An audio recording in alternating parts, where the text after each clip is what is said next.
and this is the YouTube show that I do where I improvise comedy.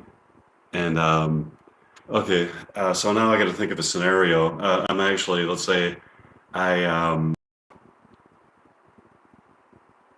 okay, I have an idea.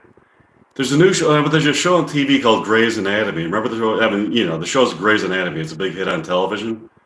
Well, I'm competing with Grey's Anatomy, and so Grey's Anatomy, wherever the studios are set up, it's somewhere like in, I don't know, it's probably supposed to be in New York or something, but they actually it's probably filmed in Hollywood. You could say it's like supposed to be in Antarctica, but it's actually filmed in like some Hollywood basement or something. But let's just say that Grey's Anatomy is filming in Hollywood somewhere, and I set up shop and I do like kind of a makeshift shop, makeshift like film recording studio, a makeshift film studio where I record my own version of Grey's Anatomy, and I'm trying to steal their fans. I'm trying to get the people that are fans of Grey's Anatomy to actually turn to me and said, so the people who are fans of Grey's Anatomy, I want them. I'm trying to steal their fans. So I'm trying to steal the Grey's Anatomy's fans and bring them all to me. So in order to do that, I got to make my show better than theirs, right? Um, so this is me. But their show has a whole cast of people, producers, directors, writers. There's all these actors and actresses. All I have is me, and this is my version of Grey's Anatomy. So in order to start this off, I have to go back. I got my Grey's Anatomy because I got the real Grey's Anatomy. When I watched that show, I never once heard them even like quote anything from the actual Grey's Anatomy. Oh, hi. So I got somebody, YouTube listeners. One goes by the name Bunny, and one goes by Purple Thunder. Okay, so this is yeah. I'm not talking about politics. I don't talk politics. Okay, so it's Purple Bunny and Purple Thunder. This is my version of Grey's Anatomy because I'm trying to steal their fans, and I want my Grey's Anatomy to be a bigger hit. I mean, it's a good show. Don't get me wrong. Grey's Anatomy on ABC is a pretty good show, but this is my Grey's Anatomy, and so like so this is improvised comedy. So let's say like I set up like a I think that's what you said. Yeah. And so let's just say that the Grey's Anatomy it's probably filmed and was it filmed in Hollywood? Let's say that yeah, let's say that I set up like some kind of cheap ass studio right next to their studios, and I try to get all the people. And not only do I try to steal their audience, but I try to for their fans and everything. But I try to steal some of the actors and actresses. Like I think Patrick Dempsey's works on Grey's Anatomy, so I try to get him to be on my version of Grey's Anatomy, and also any of the hot actresses that work for the show. Let me So I made my case about why my show is better. So let me go back and get my Grey's Anatomy book. All right, I'll be right back in about a minute, about a half a minute. Okay. Um,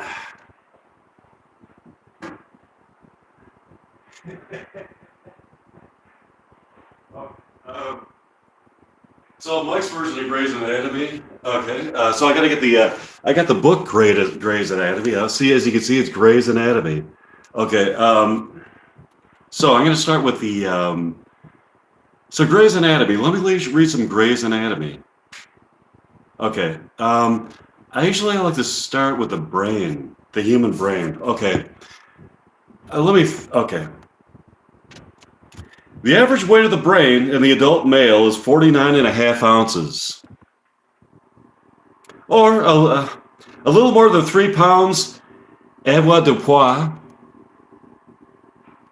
That of the female, 44 ounces. Oh, bye, Purple Thunder. I hope you tune in again. Okay. For any of you who like to have your like a little bit of intellectual stimulation, this is for you. We're talking Grey's Anatomy. Okay. The prevailing weight of the brain in the male ranges from between 46 ounces and 53 ounces. Looks like I still have one intellectual in the audience. Okay.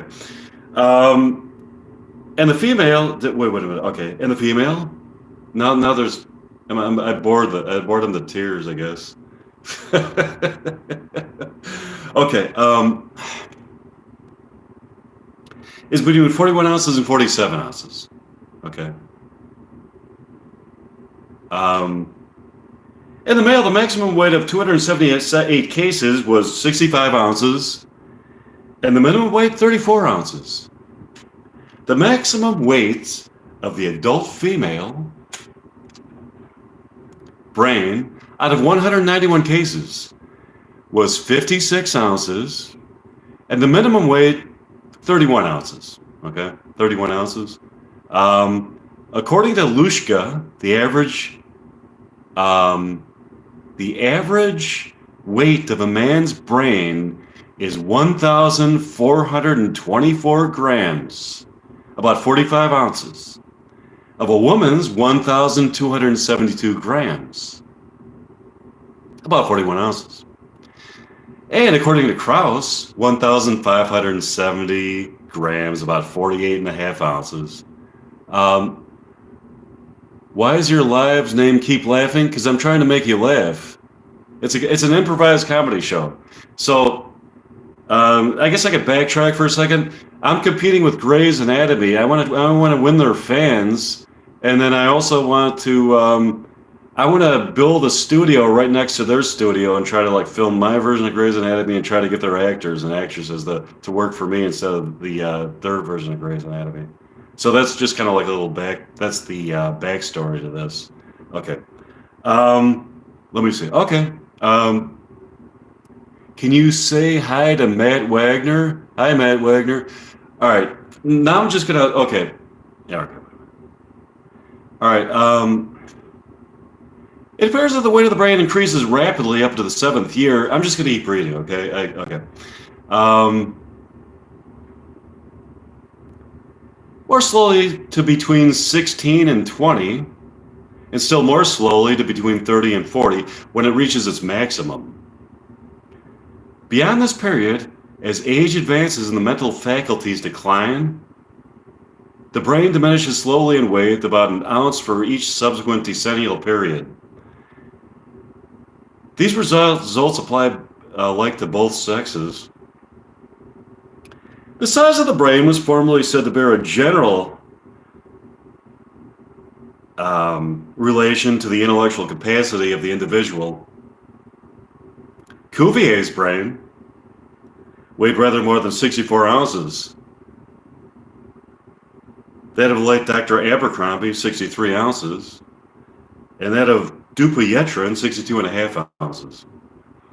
On the other hand, the brain of an idiot seldom weighs more than 23 ounces. But these facts are by no means conclusive. I'm talking some Grey's Anatomy here. This is a lesson in Grey's Anatomy. It's funny, isn't it?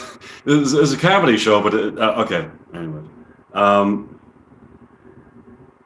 right. Okay, where was I? It is well known that these weights have been equaled by the brains of persons who never displayed any remarkable intellect. Dr. Heldenan of Cincinnati has recorded the case of a mulatto, age 45, whose brain weighed 68 and 3/8 ounces.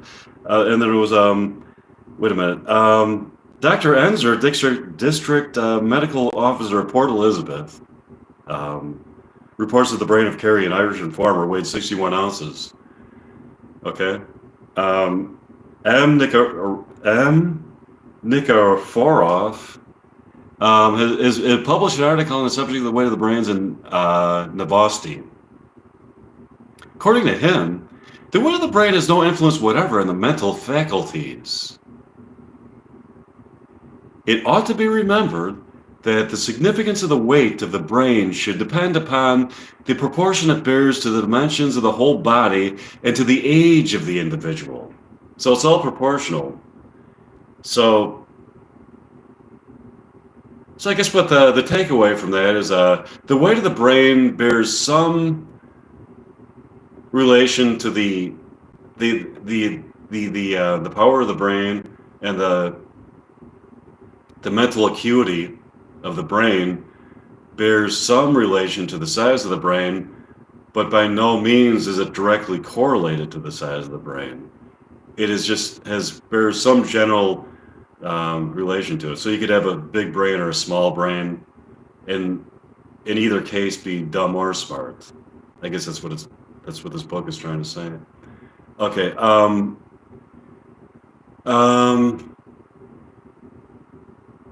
It is equally important to know that what was the cause of the death. For long illness or old age exhausts the brain. To define the real degree of development of the brain, it is therefore necessary to have a knowledge of the condition of the whole body, and as this is usually lacking, the more record of weight possesses little significance.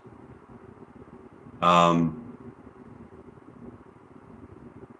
my God. It's Patrick Dempsey. Hi, Patrick. You're from Grey's Anatomy, right? Actually, I saw you in a movie recently. You were in a movie called Thanksgiving. It was a horror movie. Yeah, Patrick Dempsey. I think you've been. Were you in Scream or something like that too? Yeah. So you overheard this, huh, Patrick? Yeah, Patrick. What I wanted to say was that I've been watching your show, Grey's Anatomy, on ABC, and I noticed that it is a pretty good show. But what I'm trying to do is, as you can see, I've set up a studio right here, right next to your studios in Hollywood, where you film Grey's Anatomy, and I'm trying to steal your audience, and I'm trying to steal all the actors and actresses and get them to sign up with me instead. So we could have like more of a, I guess it'll be more like a low budget version of Grey's Anatomy, but it'll be Grey's Anatomy nonetheless. And I want it to be a better version of it. It's not all about the budget; it's about the quality of the script, the quality of the writing, and the hipness of it. I could appeal to like a young, hip demographic, I think, with this show. You want to do it, Patrick? Let's do it. So that's what you're witnessing now. So it looks like they want to sign up with me. So I've succeeded in stealing their audience. This is awesome. Okay, let me get back to my recitation of Grey's Anatomy. Okay. The human brain is heavier than that of all the lower animals, excepting the elephant and whale. The brain of the former weighs from 8 to 10 pounds, and that of a whale, and a specimen 75 feet long, weighed rather more than 5 pounds. Okay.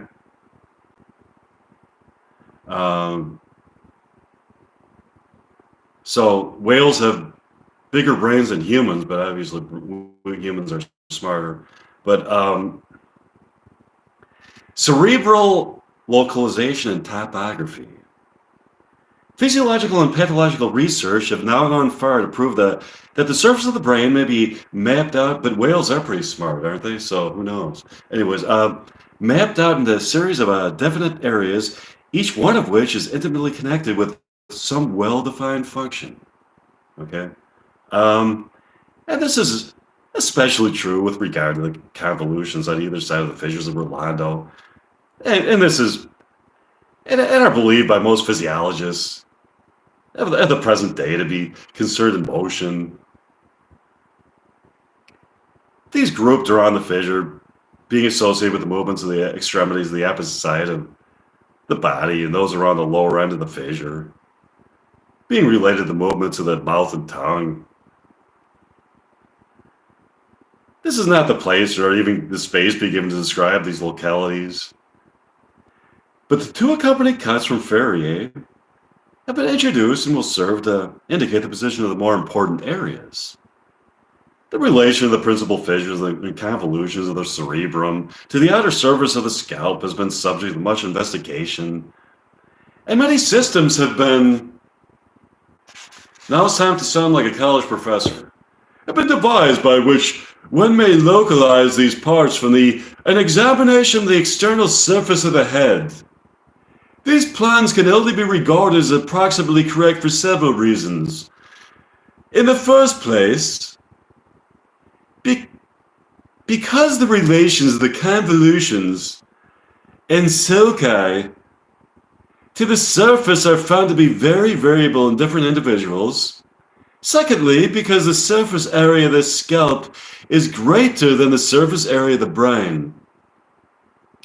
So that lines drawn on one cannot correspond exactly to sulci or convolutions of the other. Nevertheless, wait a minute. Okay, and thirdly, because the sulci and convolutions in two individuals, okay, are never precisely alike. Okay. Um, Nevertheless, the principal fissures and convolutions can be mapped out with sufficient accuracy. For all practical purposes,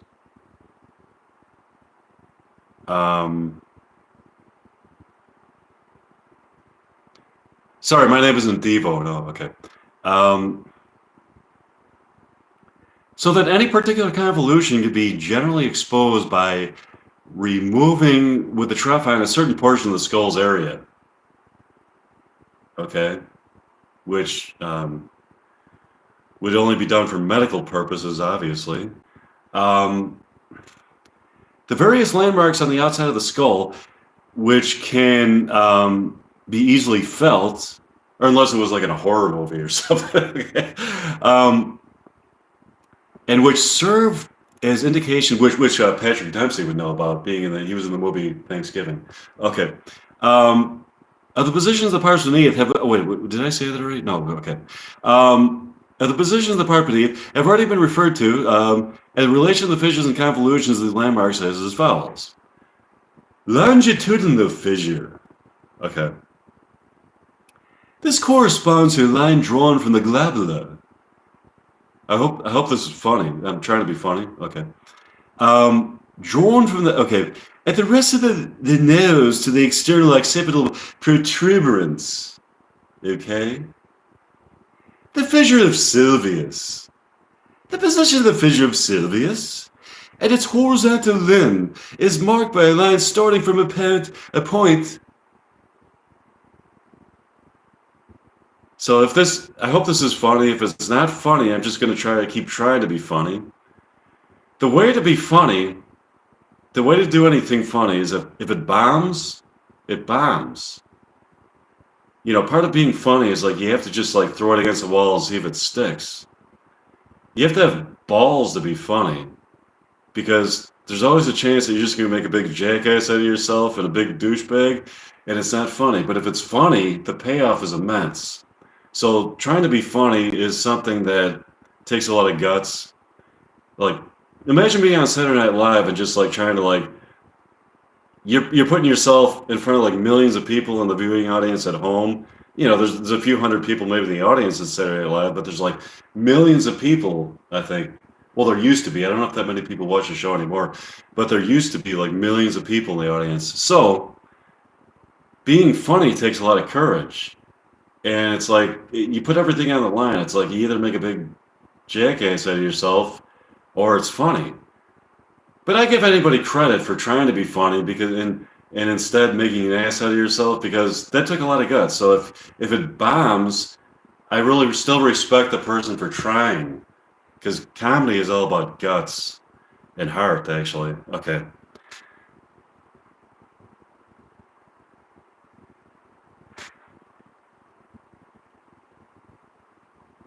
To find the upper end of the fissure of Orlando, a measurement should be taken from the glabella to the external occipital protuberance. Okay.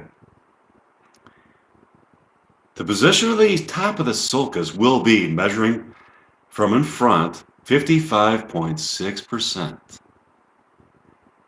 Of the whole distance from the glabella to the external occipital protuberance. Professor Thane adopts a somewhat simpler method. He divides the distance from the glabella to the external occipital protuberance.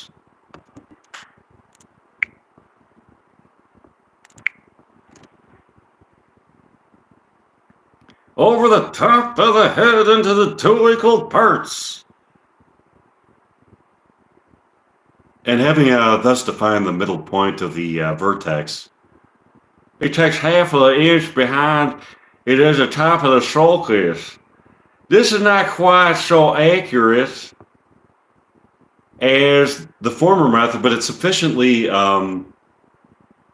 so for all practical purposes, and on account of its simplicity is very generally adopted. From this point, the fissure runs downward and forward for 3 3/4 inches, its axis making an angle of 67 degrees with the middle line.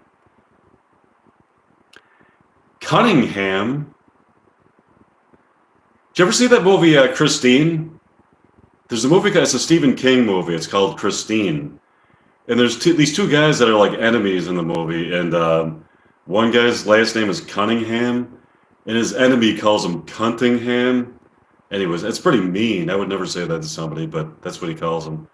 But he gets a revenge. Cunningham gets his revenge on his enemy. Anyways, okay. If the longer strip is, Cunningham states that this angle more nearly averages 71.5 degrees. In order to mark this groove, 2 strips of metal may be employed. One, the shorter, being fixed in the middle of the other at the junction at the angle mentioned. If the longer strip is now placed along the sagittal suture so that the junction of the 2 strips is over the point corresponding to the top of the furrow. The shorter oblique strip will indicate the direction, and 3 3/4 inches will mark the length of the furrow. Dr. Wilson has devised an instrument called a cryometer, a certometer, which combines the scale of the measurements for localizing the fissure with the data representing its length and direction. Okay. Professor Thane gives lower end of the furrow, close the posterior limit about half an inch beyond the limbers of the fissure. I'm going to turn to another page. Let me see. I actually want to talk about it. Which part of the body do you want to talk about? I'm talking Grey's Anatomy right now. So, do you want to talk about the female anatomy? Because that's my favorite. Whenever I study Grey's Anatomy, I always want to study the female anatomy. Or how about the eye? Because everybody has eyes.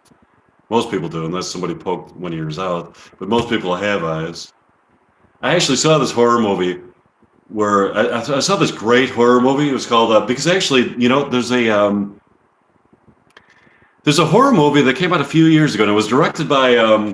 It was written based on a book that was written by Bret Easton Ellis. Bret Easton Ellis is the guy that wrote the screenplay. I think he wrote a book for the movie Less Than Zero, featuring James Spader. Okay, but he also wrote that movie American Psycho with Christian Bale. But later on in his career, he wrote this movie called The Curse of Downers Grove. Now I live in Illinois right now. And there's a place called Downers Grove, Illinois. It's like a western suburb of Chicago. And legend has it that there's a curse in Downers Grove. It's called the Curse of Downers Grove. And that like every year in Downers Grove, somebody dies of by some like fatal tragedy or something like that. But so it's just like an urban legend. I don't think it's true or anything. It's kind of like, it's like the boogeyman or something. So I really don't think it's true. But so anyways, Bret Easton Ellis wrote a book, and he wrote the screenplay for The Curse of Downers Grove. And there's a scene where there's like an attempted rape.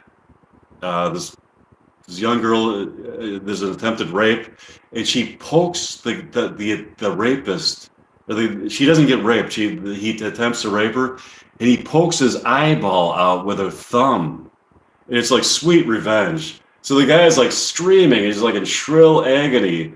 He attempts rape on her, and she pokes his fucking eye out with her thumb. He runs off screaming. So the rest of the movie is like follows around like him trying to get revenge on her, but he's the villain, obviously. So it's a great movie, and it's great to see, because everybody hates a rapist. So it's great to see this woman get revenge on the rapist. Okay. Anyways, the eyeball is the eyeball It's contained in the cavity of the orbit. Okay. In this situation, it is securely protected from injury. Not that guy's. That guy's eyeball wasn't protected from injury. In the Curse of Downers Grove, he gets his eyeball poked out. Okay. Whilst its position is such as to ensure the most extensive range of sight. Okay. What's my favorite? Somebody asked what my favorite song is. Oh God, that's a hard question. I mean, there's so many great songs, aren't there? What's my favorite song? How could I even narrow? I can't even see how I can narrow it down to one. I mean, to think of what my favorite song would be, I would have to first think about what my favorite bands are, you know, and then what my favorite of their songs of those favorite bands. I have to get you back to you on that because I mean there's I don't even think I could pin it down to one song. What's my favorite song? There's so many great fucking songs at this point. Here we are in 2024. You know, you can trace popular music. I mean, as far as like rock and roll started, rock and roll is actually the history of rock and roll. You can trace it back to like 1950s. Some say like 1955. Some say like more like 1950, 52 or whatever. But so that's like so think about it. I mean, here we are in 2024. There's like over 70 years of great rock music, and it keeps evolving. The whole flavor of rock and roll keeps evolving. There's new bands. You know, some of these new bands are like doing some really interesting things. One of my favorite new bands, one of my favorite new artists is this girl named Saint Vincent, but her real name is Annie Clark. The way I found out about her is I took a movie of hers out of the library. She got a movie that she produced with Carrie Brownstein from Slater-Kinney. They made a movie called The Nowhere End together. And I saw this movie and I was blown away by it. And so I had I really wanted to hear some of her albums. So I've already purchased like 3 of them. And that's like one of my favorite new artists that I've heard. But I mean, my God, there's so many great artists. There's so many great female artists. PJ Harvey, Katy Perry. But you know, I love bands like The Replacements and Aerosmith and Gary Newman, Donovan, Urge Overkill, the Guadalcanal Diary, Kate Bush, Tom Waits, the Stone Roses, The Clash, Iggy Pop, Triumph, Rush, REO Speedwagon, ZZ Top, the James Gang, the Eagles, the Eurythmics, Adam Ant, Gang of Four, Motorhead, Deep Purple, The Cars, The Alarm, Jackson Browne, Psychedelic Furs, Concrete Blonde, Neil Young, The Cowboy Junkies, Crosby, Stills and Nash, Roger Daltrey, Janis Joplin, Liz Phair, Fleetwood Mac, Morrissey, Lena Lovitch, Hart, Julian Cope, Steely Dan, the Bunny Lemon Drops, the Lemonheads, Todd Rundgren, Lou Reed, Bruce Springsteen, The Velvet Underground, The Waterboys, REM, L7, UB40, U2,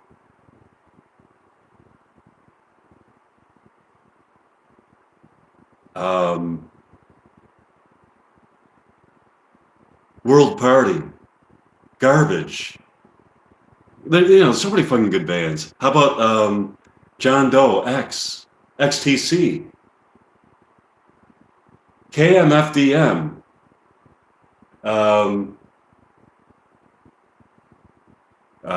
Uriah Heep, Frank Black and the Catholics, Flat Duojets, Paul Westerberg, the Ramones, Steve Earle, the Smithereens, Pat Denizio, Graham Parker, Pine Top 7, the Pixies, Alice Cooper, The Doors, Robbie Krieger, Throwing Muses,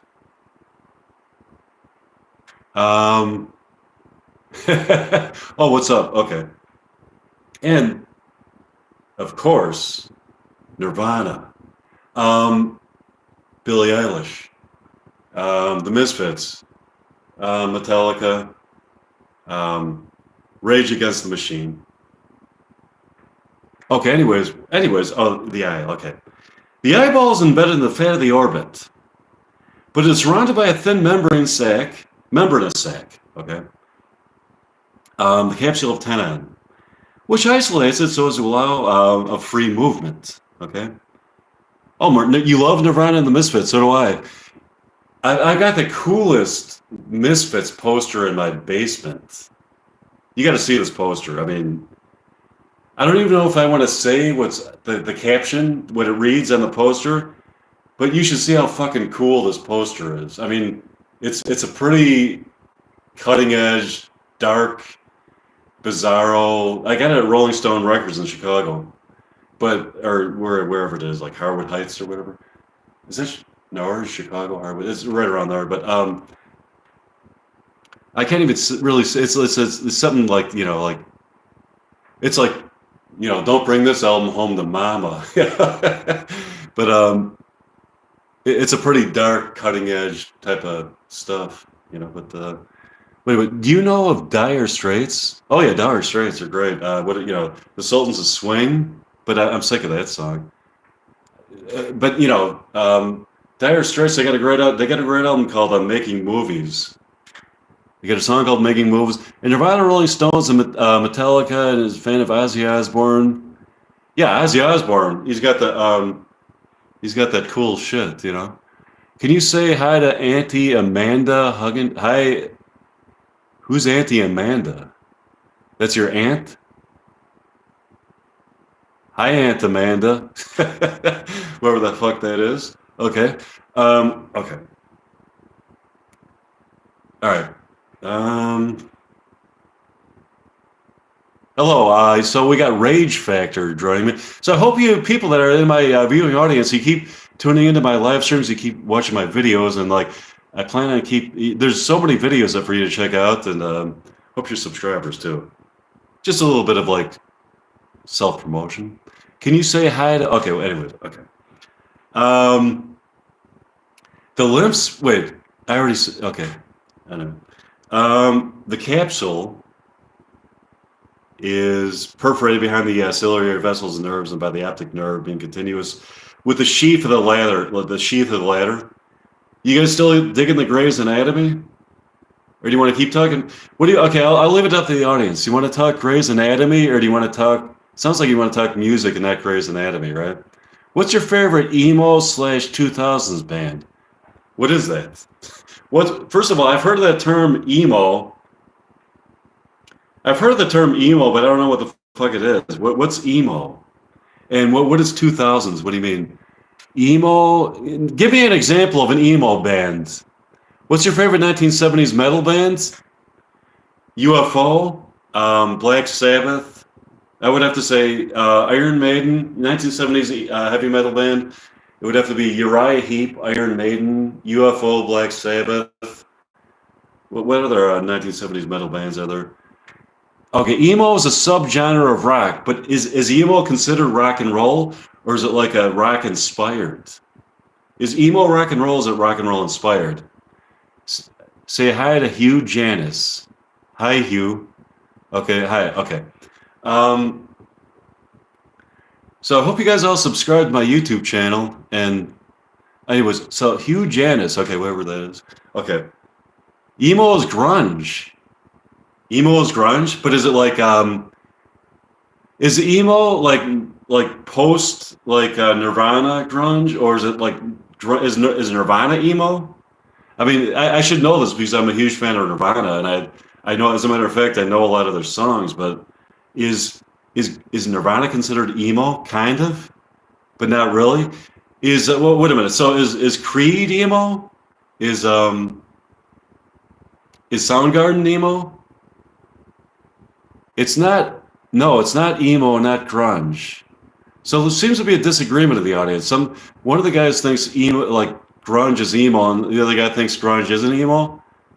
So there's some kind of a difference of opinion there. I don't even know what is emo. I mean, for example, does emo like really rock the way like Nirvana does? Like how hard of rock, like because Nirvana can rock pretty hard, and so can like Soundgarden. No, Garden is grunge and Nirvana is grunge. These guys seem to disagree. Is uh,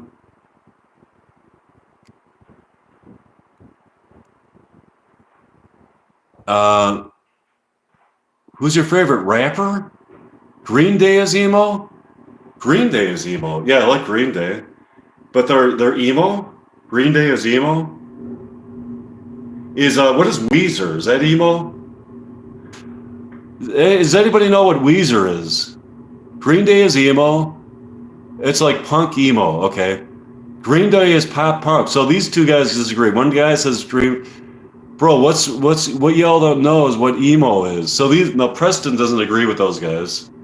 No. Say hi to my brother Ema Mo Lester. Hi Mo. Yes. Say hi to my brother Ema Mo Lester. Oh, okay. Yeah. Nice little play on words. Okay. Um, so wait a minute. So what? So Green Day is.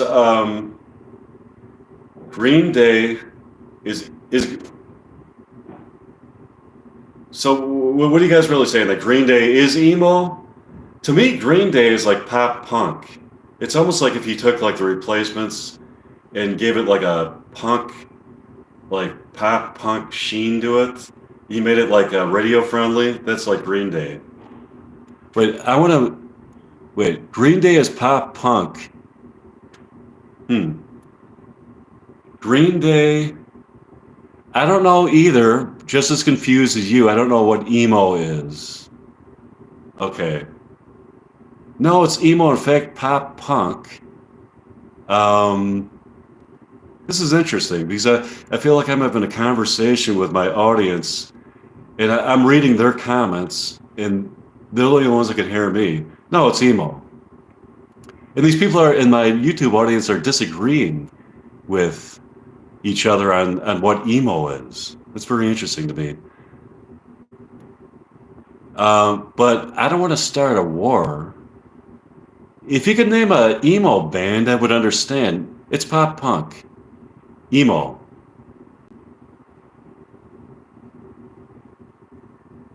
So Rage Factor thinks Green Day is emo, and History Stuff thinks it's pop punk. Well, Billy is. What's Billie Eilish? Is Billie Eilish emo?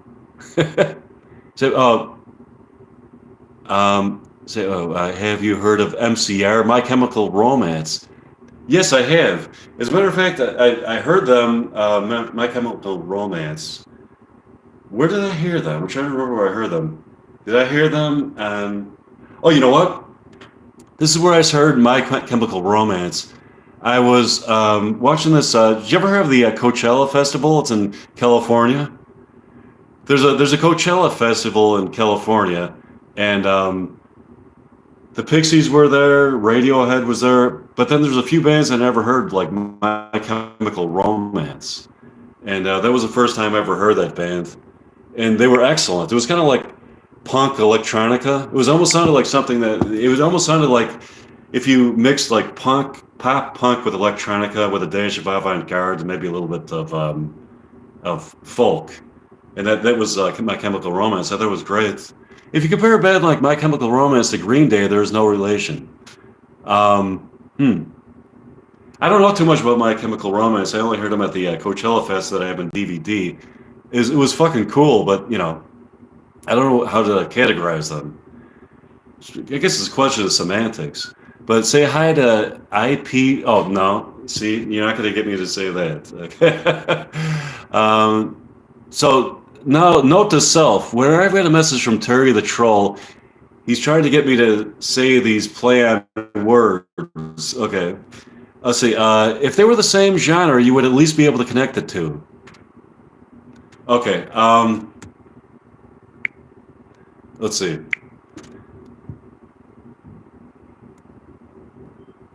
All right.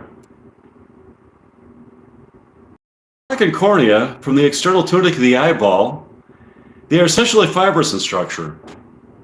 The sclerotic being opaque and forming the posterior 5/6 of the globe, the cornea, which forms the remaining 6 being transparent. The sclerotic has received its name from its extreme density and hardness. It is firm, unyielding fibrous membrane, serving to maintain the form of the globe. If you know what Green Day is emo, you will have it for me to go see it again tomorrow, and I can hang with them for the guys, for you guys to, if that's what you mean, if I want to go see the movie and see what, have any of you guys ever, or girls, whoever's in the audience, have you ever met the guys in Green Day? Do you know those guys? Have you ever met like Billy Joe Armstrong and the guys in Green Day without paying like $500 to meet them backstage? Because that's the only way I would ever meet any of those guys. You know, some of these bands will charge you like, Green Day is pop punk. Yes, I would actually agree. Green Day is okay. If Green Day is pop punk, what is emo? I mean, how would you define it? Is Weezer emo? And I've heard that term before. It's really frustrating to me that I've heard that term so many times, and I still don't know what the fuck it is. What is emo? Nobody really answered that conclusively for me. What is emo? Does anybody know what emo is? No? Yeah, I think emo is slow, depressed rock. Like Soundgarden? I don't know. What is emo? Okay, yes, it is emo. You know, to tell you the truth, I don't really like that term, emo. Emotional. And I don't like the idea of like any music being depressing. Just emotional. I like the idea of any music being emotional. I'm really into emotional, moving music, but not depressing. Because even a band like The Cure is like, some say it's like the depressive music, but not depressing, depressive, but not, but still, it's like The Cure. I think it's a misunderstanding of their music to think that it's like downer stuff. It's like, it's actually really uplifting. It's just dark and like kind of, it's like really gothic and dark, but it's not like depressing. It's so depressing music to me is bad music. That's what's depressing.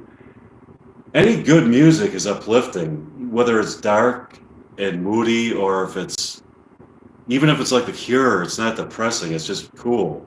That's the way I look at it. Depressing lyrics that actually make you feel better because it's therapeutic. I think that's the takeaway from that. Look behind you. I don't see anything. Okay. Anyways, you guys want to hear any more Grey's Anatomy, or you just want to talk rock?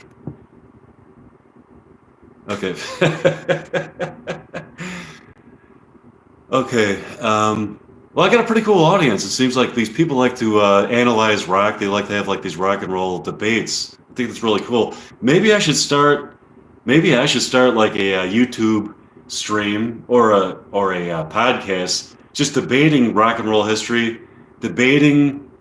Rock sounds good. Okay, debating the history of rock and the relevance, and I mean, like just debating like, how do I put this? Just analyzing rock and having debates about the messages that these songs, the social relevance that these songs have, the meaning of these songs, you know, the meanings, and just the philosophical, like, we could have a philosophical debate about rock and roll and its role in society, its role in social interactions, and just debate the meaning of different songs and debate, you know, what the best bands are, the best songs are. And still, it's all just a debate because nobody could really say, it's all subjective. But yeah, rock, metal, and grunge and stuff. I'm gonna go put this Grey's Anatomy away because I think we're done talking about that. We're talking about rock now. Okay.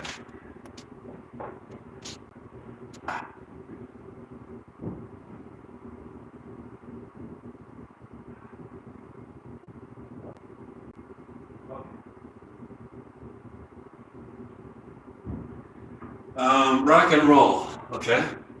So, okay, this is our debate. This is our rock and roll debate.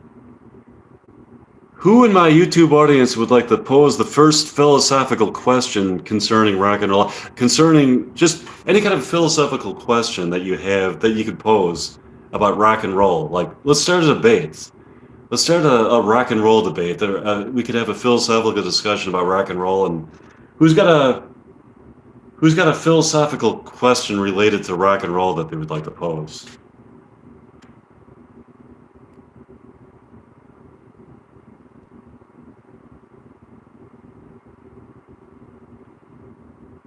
Anybody?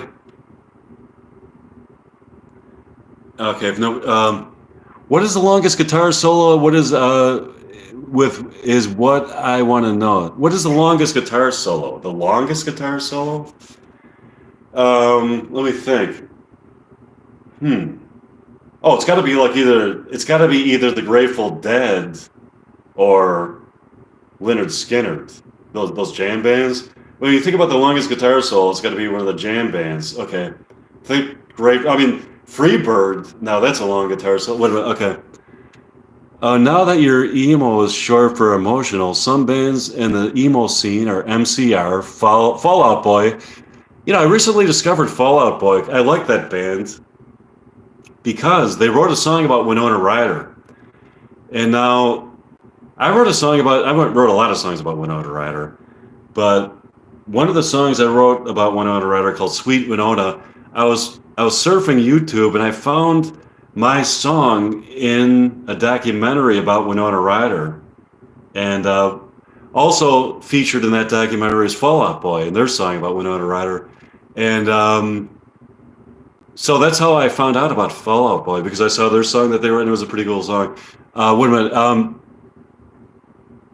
Escape the Fade and Falling in Reverse, the culture started with the late stages of the 2000s. It has made a comeback with it in the past 4 years. That is why spelling is awful. Okay, wait a minute. Sorry, I can't get my big fingers around the small phone keyboard. Hi, that's cool. Okay. Are we still talking about the longest guitar solo in rock history? Is it Freebird? There might be, I mean, you know, my brother actually, my brother Pat, he actually went to a Grateful Dead concert years ago, and he said they only played one song. It was like a 4-hour concert. They played one song with like a 3-hour guitar solo, and you know the rest was lyrics, and with like there was like one song with a 3-hour guitar solo, and that was the whole concert. You know, there's a few lyrics and a little bit of singing, and that was it. Okay, so that might be the longest guitar solo. That, you know, the Grateful Dead or, you know, Leonard Skinner. I was thinking the Freebird is the longest. Freebird might be the longest. Wait a minute. So now that I've told you a bit of the culture called emo, what is your favorite band? What is my favorite band in emo? So Soundgarden probably. But yes, probably Soundgarden or so emo is like the real depressing stuff, right? In Soundgarden, I don't, you know, to me it's not depressing. It's just really cool. But I can see how the lyrics are depressing when you analyze the lyrics. But it's so fucking good that it's like it actually it's like depressing lyrics, but it raises your spirits. What is my favorite band in general? It might be the Pixies or the Replacements. Did you ever hear the Pixies, the Replacements? Or maybe you know, there's like the Husker Du and wait a minute. Soundgarden is a bit emo, but yes, suppressing lyrics. Okay, let's see. And one of my favorite bands is The Doors, going all the way back to the '60s. When I was younger, that oh, your favorite band is the Pixies? Cool, man. Yeah. Do you have Surfer Rosa? Do you have that one?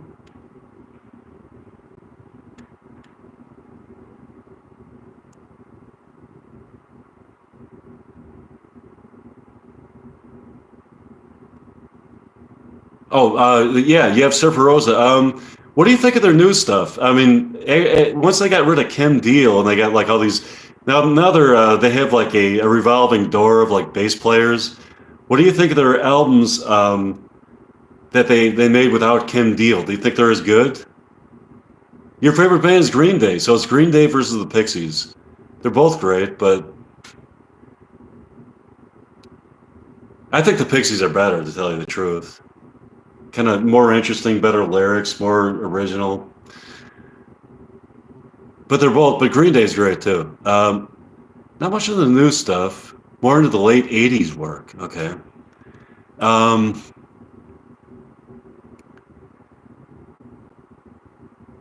what do you guys think of the new Pixies material? Like with Indie Cindy and stuff like that. Do you think it's as good as you like it as much as the early stuff? Wait a minute. Or maybe you've heard of Van Dead, the singer of the band Corey Taylor's son? Never heard of that. What's your favorite rapper? I like Public Enemy, Snoop Dogg. I like Snoop Dogg because he worked with Katy Perry on California Girls. So that's why I like Snoop Dogg. Because I find Katy Perry to be a great artist herself. And but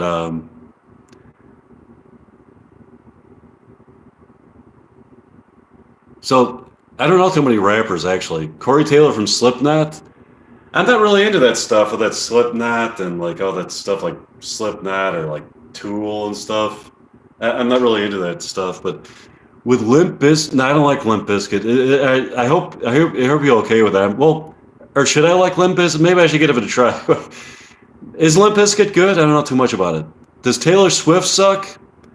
No, I'm not going to say she sucks because I don't want to say that.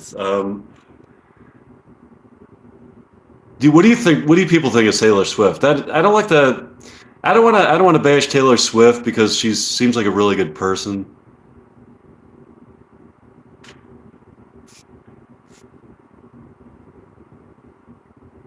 You should listen to Custer by Slipknot. I'm not into pop. You don't like pop music. Okay. Limp Bizkit is awesome, he says. Okay, so Limp Bizkit is awesome. Maybe I'm too nice, but I'm going to say Taylor. I like Taylor because I just like her as a person. Okay.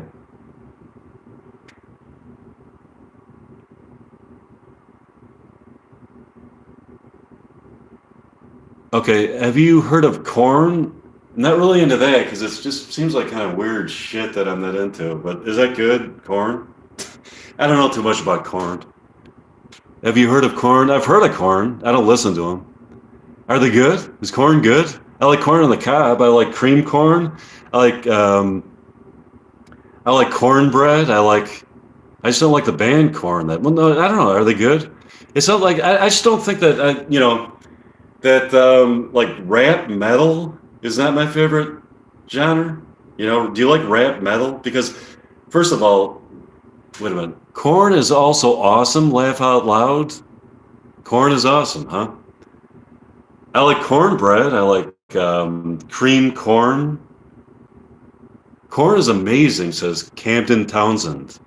Corn is amazing, huh? I'll give it a try. You never know. Stranger things have happened. Maybe corn is great. Cheese. But what do you like better? Whichever one you said, I think you would like corn. But okay, so you say that I would like corn. Is corn like kind of is it like kind of a combination of rap and heavy metal? Corn, Freak on a Leash. They got it. Oh, I heard that. I've heard of that song, Freak on a Leash. Have you heard of Linkin Park? Yes, I've heard of Linkin Park. Um, it's metal? Linkin Park is metal. So would you say that Corn is metal?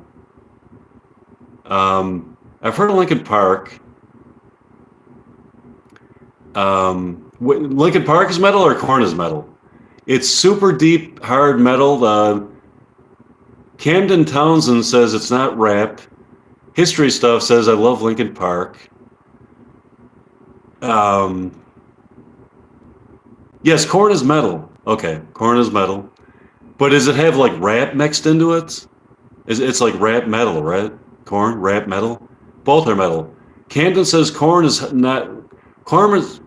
metal, not rap. But history stuff says corn is. Oh, wait a minute. Okay. Anyways, let me think.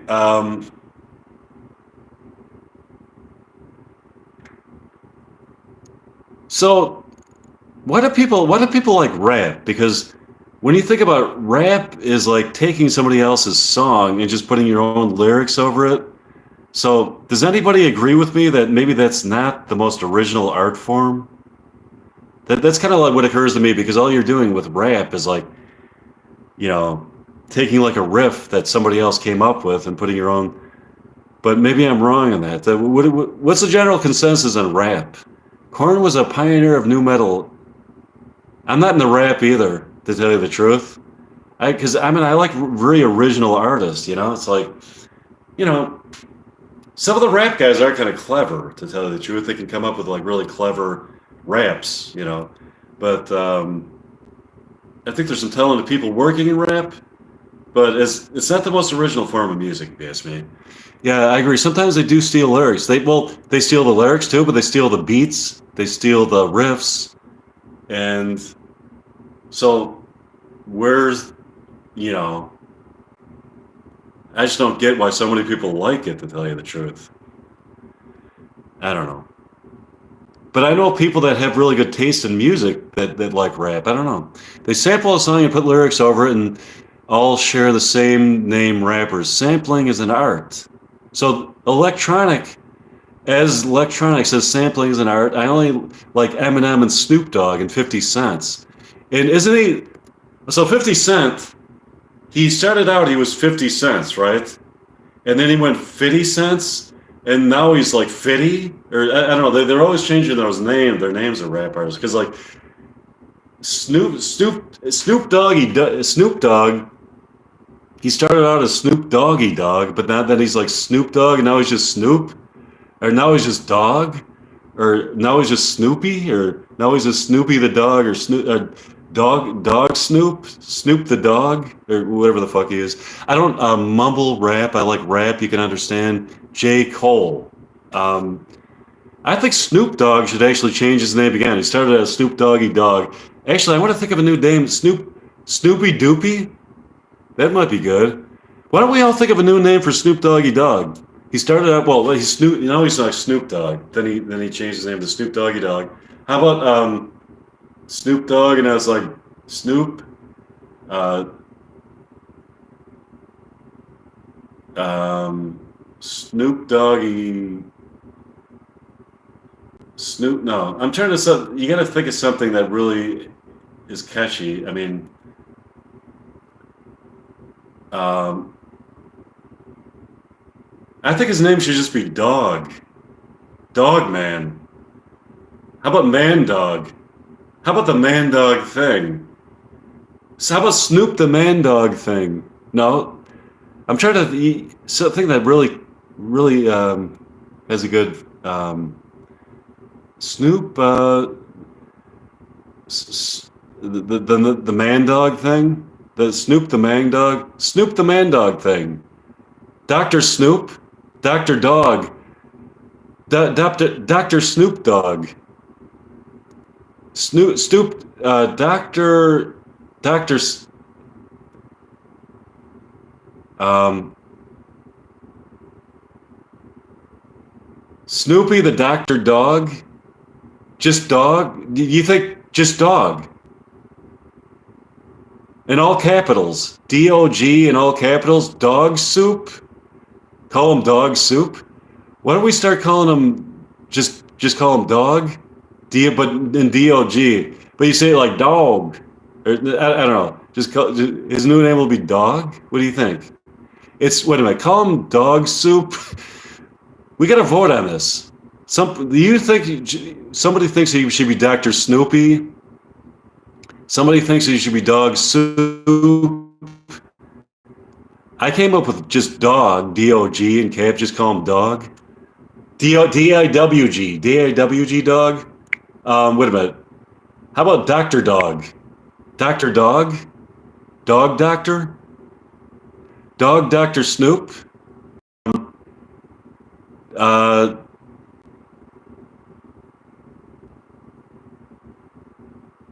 Snoop Dogg. D-O double G. D-O double G. Why don't we just call him? Why don't we just start calling him D-O-G? Just call him by the letters.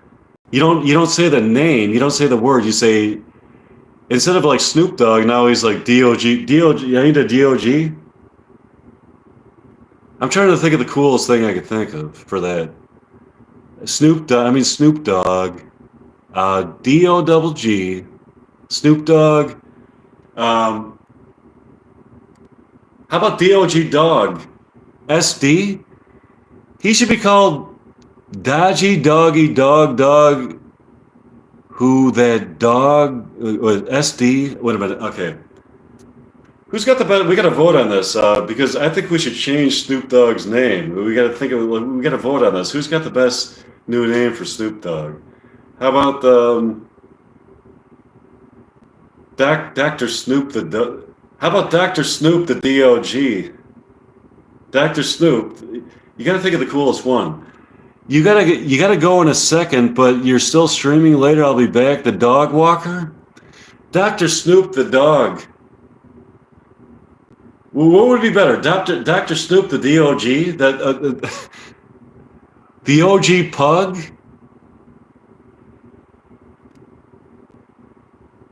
How about Dr. Snoop the bulldog? No, that one sucks. Dr. Snoop Dr. Bulldog, the no. Wait, he was Snoop Lion when he converted to Rastafari, isn't it? Actually, Snoop Dogg was a Rastafarian? I didn't realize Snoop Dogg was a Rastafarian? That's pretty deep.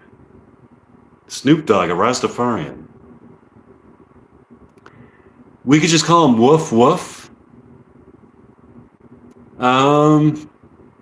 Is that a little too cute?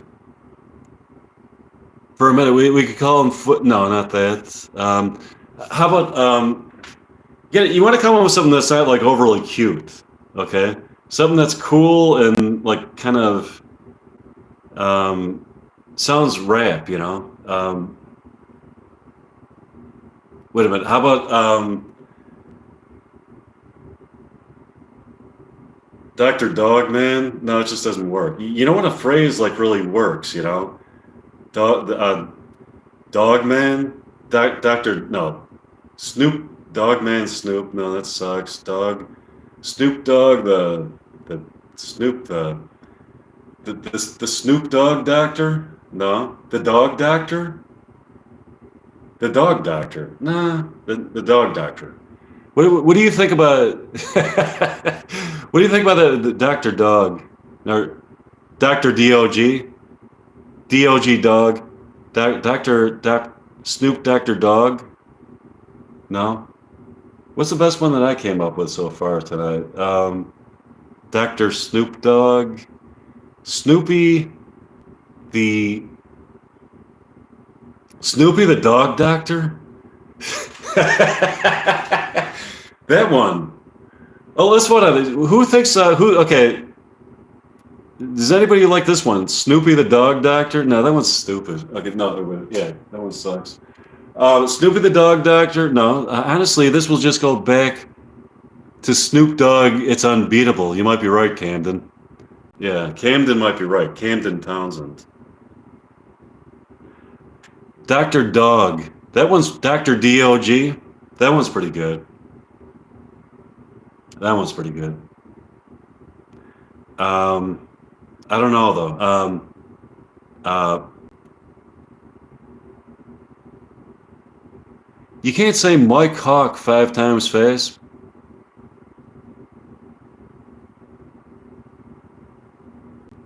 Okay. I know where that's going. I'm not saying that 5 times fast. Mike Hawk. Said it once. I get it. I'm not saying that 5 times because it sounds like you're saying, yeah, okay. I'm not gonna see some of these people. They've got these little clever little ways to try to get you to say dirty things. Mike Hawk. You say it 5 times fast. Okay. It's my. Get it? Okay. All right. Let me see. Just try it. Try saying Mike Hawk 5 times fast, and it's gonna sound like you're saying my bleep. I didn't fall for that.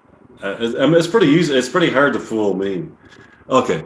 Can we call Snoop's sausage roll? Let's not and say we did. Okay. How about let's call him. Do you want to just call him Dog? Hey, Rage Factory. Do you want to just call him Dog, or Dog, or DOG, or how about Weenie Roll? Do you want to call Snoop Weenie Roll? Or how about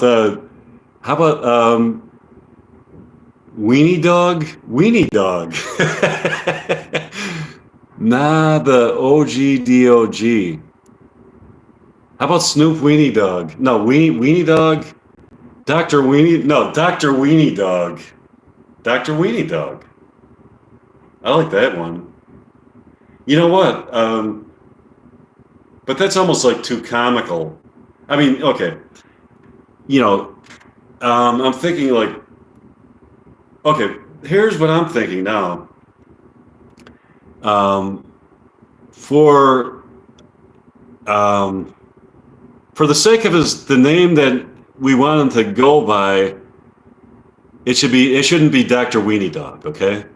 His name should be like Snoop Dogg, or maybe just Snoop Dogg. I don't know. But no, but I wanted to change that name too. But you know, Snoop. I was thinking just Dog might be good. Just trying to think of the coolest one. Just Dog would be his official name for the cool side of Snoop Dogg, for his like stage appearances, and for his record covers and album covers, and just for who he is as a cool dude. But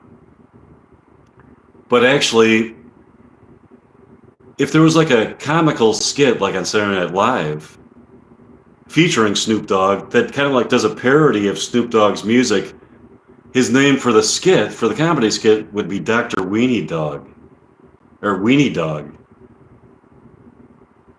I don't know. I'm just kind of like throwing ideas out. Okay, what? The Sloppy Doggy? Yeah, maybe.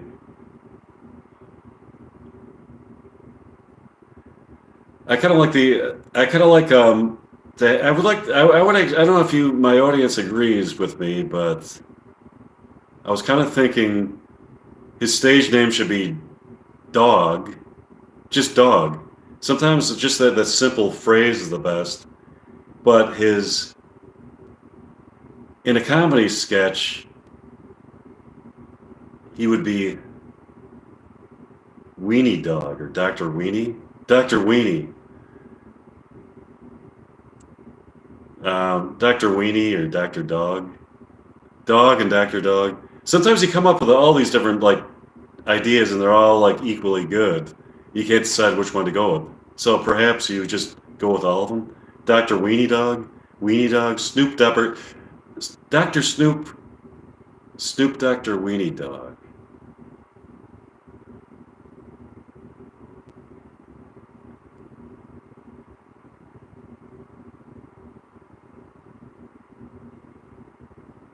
I don't know. What do you think? What's his new name?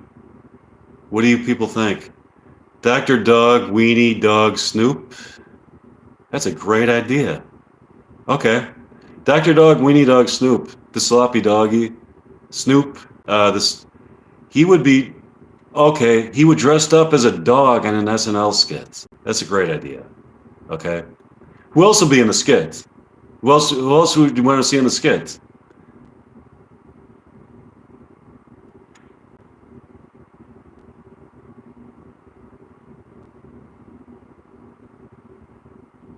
How about we could have like Dan Aykroyd in the skit?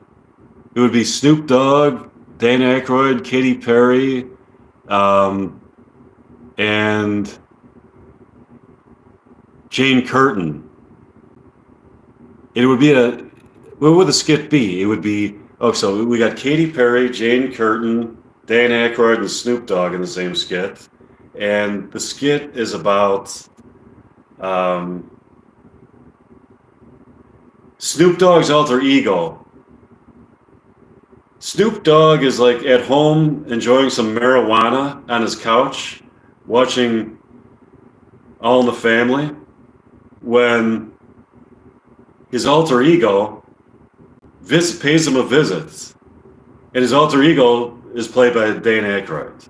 So now Dan Aykroyd visits Snoop Dogg at his home, and his alter ego is a real clean-cut, like law-abiding citizen who doesn't drink, doesn't smoke pot, doesn't even drink.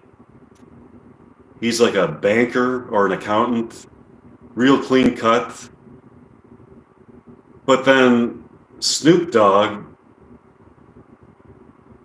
has a role reversal with his alter ego. Snoop Dogg actually becomes his alter ego, and his alter ego becomes Snoop Dogg. So then Snoop Dogg becomes very conservative, and and his alter ego becomes very liberal. They trade roles.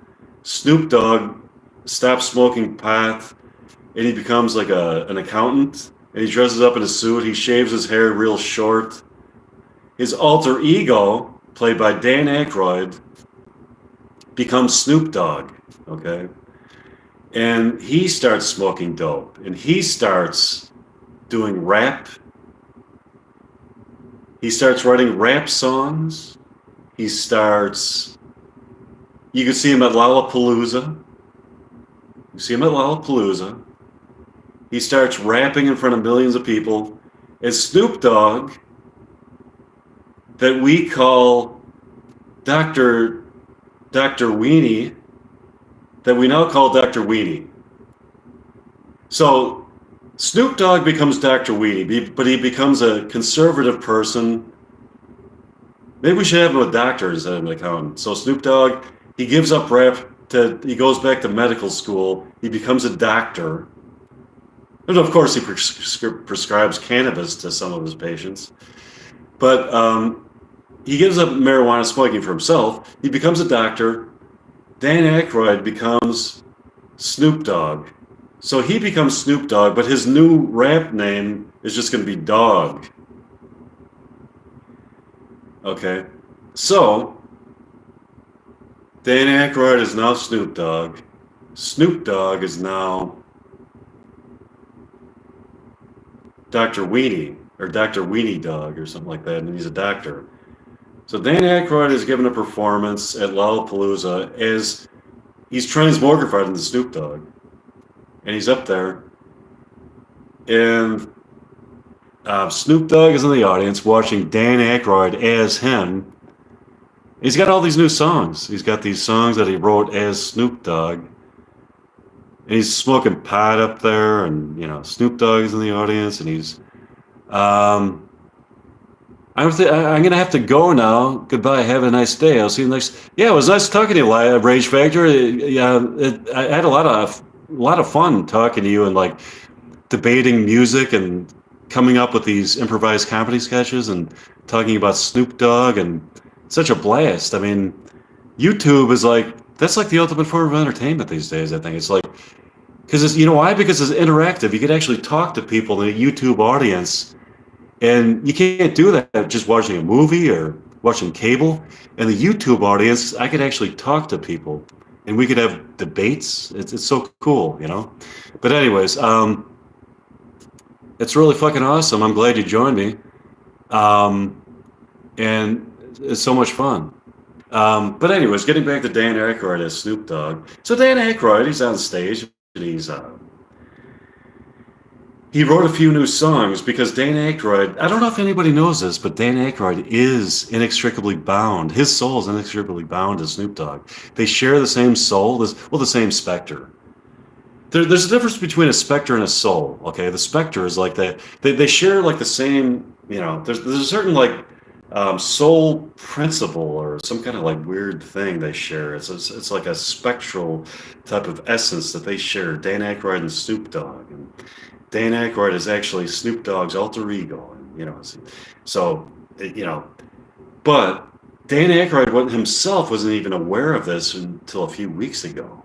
So now Dan Aykroyd, now having become aware of the fact that he's Snoop Dogg's alter ego, he is now writing songs as Snoop Dogg. And so, but he looks just like Snoop Dogg. So the next time you see Snoop Dogg in concert, you're not going to know if that's Dan Aykroyd or Snoop Dogg himself. You might actually, the next time you see Snoop Dogg on stage, you're not going to be sure if that's Snoop Dogg himself or Snoop Dogg's body being possessed by Dan Aykroyd. And I'm not sure myself. None of us know. And none of us will ever know until it's finally revealed to us. But so, now that Dan Aykroyd has been made aware of the fact that he is the alter ego of Snoop Dogg, the next time you see Snoop Dogg in concert, I'm going to hold a contest to see who can guess whether that's really Snoop Dogg or Dan Aykroyd that you're actually witnessing the concert of. Because the only way you can really know is if you have some kind of like deep intuition on this. And I don't know. So we'll find out. But, I want to hold a contest on that. So the next time you see Snoop Dogg, and then you're also going to see, like, you'll see in the audience, like, Snoop Dogg, because Snoop Dogg is like, he's transmogrified into a conservative doctor. And you'll see him in the audience. He doesn't even smoke pot anymore. He doesn't drink. He's just, he's very clean these days, and he's just going to be the audience dressed in a suit. But he still loves hot chicks. He'll probably be surrounded by all these hot, big-titted women, and Dan Aykroyd will be on the stage but you won't know. I mean, he's not going to look like. He's going to look like Snoop Dogg. I'll see you next time. Bye.